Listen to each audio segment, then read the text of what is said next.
Pagi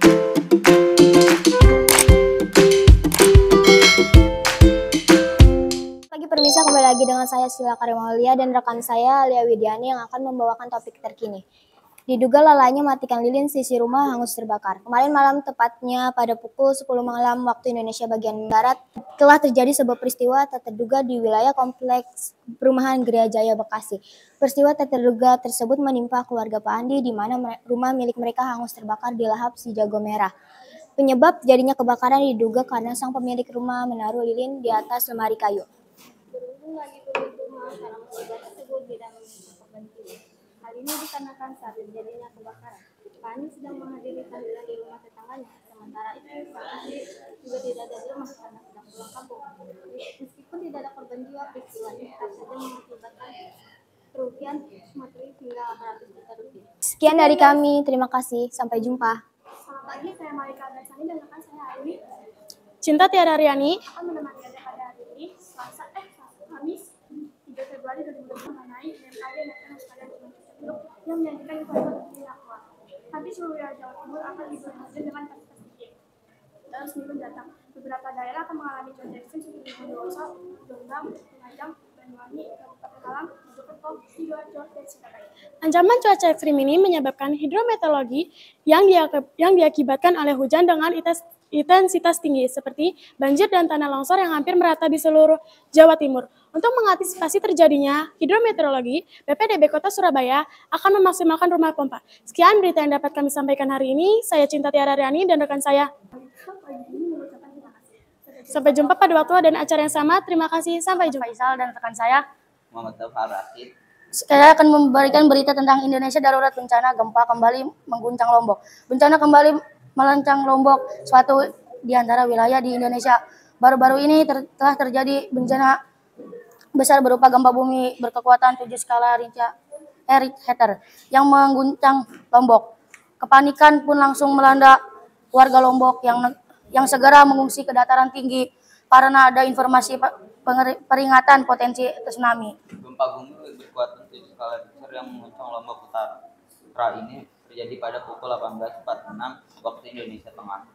Lokasi pusat gempa diperkirakan berada di jarak 18 km barat laut Lombok Timur dan memiliki kedalaman 15 km.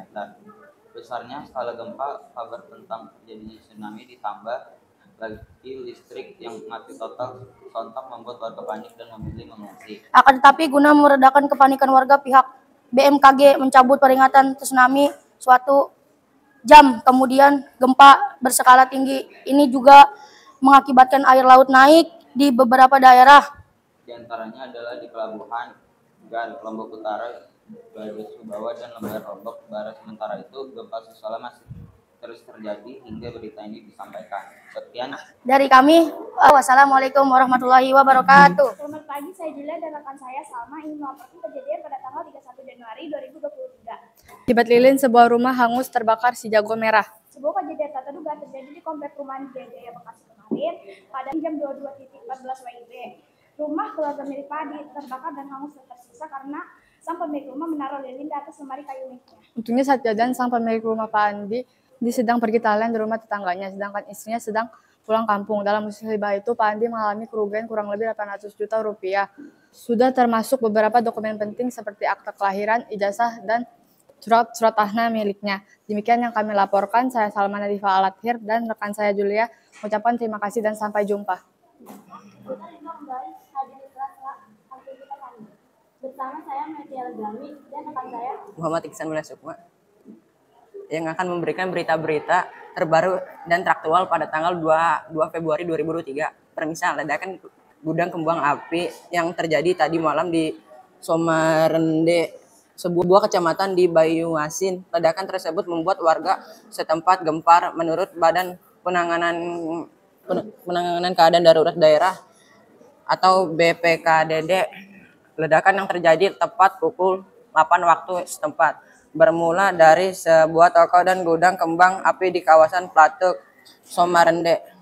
banyak warga yang menyaksikan kejadian tersebut secara langsung karena gudang kembang api tersebut penuh dan itu juga yang menyebabkan tingkat kesulitan dalam mengevakuasi dan mencapai lokasi kejadian?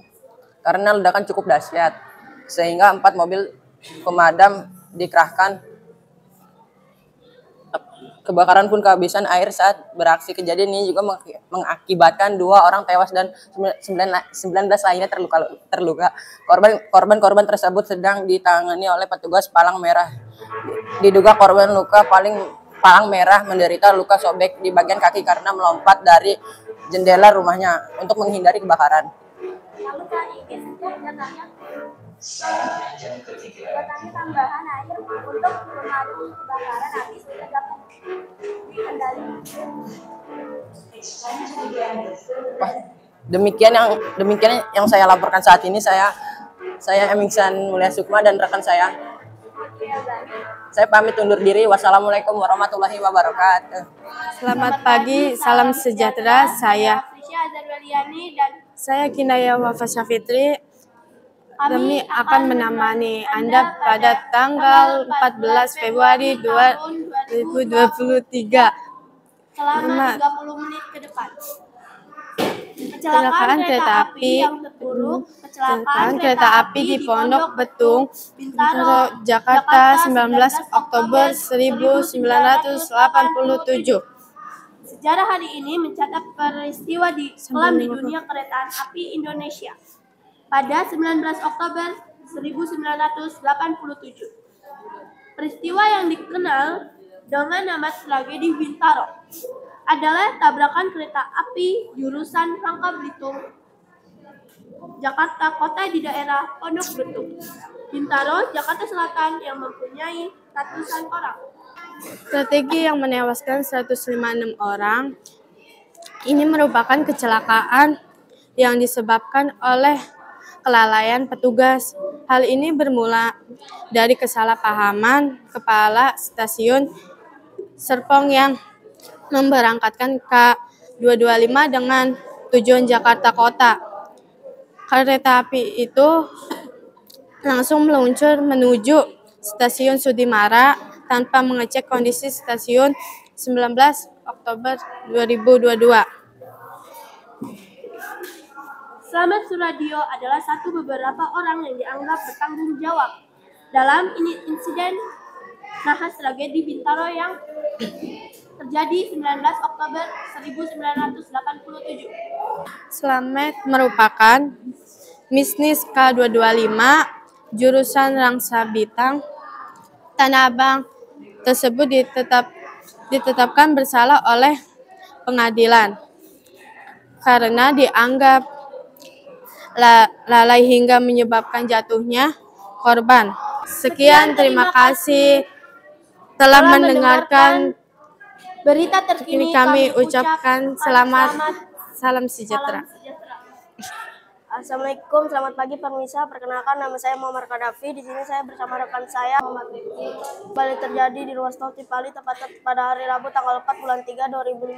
Malam hari kecelakaan ini dialami oleh sebuah mobil mewah yang dikendarai seorang anak muda bernama Agus. Penyebab utama kecelakaan tersebut karena sang pengemudi berkendara dengan kecepatan 120 km per jam saat sedang berkendara dengan kecepatan tinggi. Sang pengemudi tiba-tiba tidak bisa mengendalikan mobilnya karena remnya belum. Akibatnya mobil Ferrari bernomor polisi B3641AH itu menabrak pembatas jalan. Untungnya sang pengemudi langsung dibawa ke rumah sakit terdekat dan mendapatkan perawatan medis. Sekian berita dari saya dan rekan saya. Wassalamualaikum warahmatullahi wabarakatuh. Assalamualaikum, saya Sunjaya Arif Tegar. Kembali lagi di Fokus Pagi di tempatnya di tanggal 14 Februari 2023 di Kota Tangerang, tempatnya di Desa Duku, Kecamatan Ciledug. Seekor ular sanca terjebak di rumah warga. Ular sanca pertama kali dilihat oleh seorang warga yang mandi. Untungnya ular sanca tersebut tak berkutik dan segera dievakuasi ke habitatnya. Sekian. Assalamualaikum warahmatullahi wabarakatuh. Saya Yafet Tomesa dan rekan saya. Nama saya Rian Dikransyah. Di sini saya akan membawa berita tentang kecelakaan di Tol Jagorawi. Pada Minggu dini hari pukul 5 WIB, tepatnya tanggal 14 Februari 2023, terjadi kecelakaan beruntun di Tol Jagorawi yang menewaskan banyak orang, sebanyak 20 orang luka parah. 6 orang tewas di tempat dan 2 orang luka ringan. Telah dievakuasi ke Rumah Sakit Sinar Bulan. 10 buah mobil dan sebuah minibus terlihat dalam kecelakaan ini. Terjadi karena sebuah mobil yang melaju dengan kecepatan 90 km per jam berhenti mendadak, diduga karena melihat adanya lubang besar di jalan.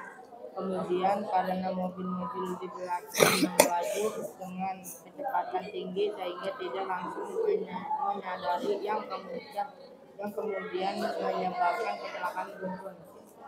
Sekian, wassalamualaikum warahmatullahi wabarakatuh. Selamat pagi kembali bersama saya Naila Faza Araisa di acara seputar Indonesia pagi ini untuk mengabarkan berita-berita yang teraktual, tajam, dan terpercaya yang kami rangkum dalam seputar Indonesia pagi ini. Telah terjadi sebuah kecelakaan tunggal yang cukup hebat kemarin malam pada Jalan Tol Cipali, tanggal 5 April 2015. Satu mobil mewah yang dikendarai oleh seorang anak muda bernama Ferdi. Ia mengendarai mobil dengan kecepatan yang tinggi, yakni 120 km per jam. Mobil yang memiliki nomor polisi B3763AH tersebut telah menabrak pembatas jalan karena mengalami remblong pada mobilnya. Mobil Ferrari dengan warna biru itu untung tidak menimbulkan kecelakaan dengan pengguna jalan yang lain, karena pada saat itu tol Cipali pun terlihat cukup macet pada arah sebaliknya. Untungnya pada saat kejadian kecelakaan yang terjadi sama sekali tidak mengakibatkan adanya korban jiwa. Namun untuk pengemudi mobil Ferrari tersebut telah mengalami luka yang cukup parah dan saat ini lengah dirawat di rumah sakit terdekat. Berita tadi menutup acara seputar Indonesia pagi ini. Saya Naila Fajar Raisa mengucapkan terima kasih dan sampai jumpa. Assalamualaikum warahmatullahi wabarakatuh. Saya Biagi. Saya akan menyampaikan topik terkini. Pemirsa, banjir bandang di Sulawesi Tengah merusak puluhan rumah. Sejumlah warga pun masih dalam pencarian. Satu keluarga yang terdiri dari 2 ibu, seorang anak hilang sejak rumah mereka terseret air banjir. Banjir bandang ini terjadi pada tadi malam di desa Sulawesi Tengah. Warga pun saat ini masih cari keluarga tersebut. Banjir juga menyebabkan puluhan lubang serta fasilitas umum rusak terseret arus. Sekian dari saya, sampai jumpa. Assalamualaikum pemirsa, kembali lagi dengan saya Nisa Oktavian dengan liputan 6 siang. Pada Minggu dini hari pukul 5 pagi waktu Indonesia Barat, tepatnya tanggal 17 Maret 2020, telah terjadi kecelakaan di Tol Salak yang menewaskan banyak orang. Sebanyak 20 orang terluka parah, 6 orang tewas di tempat, dan 2 orang luka ringan telah dievakuasi ke Rumah Sakit Sinar Bulan. 10 buah dan sebuah minibus terlibat dalam kecelakaan ini. Wassalamualaikum warahmatullahi wabarakatuh.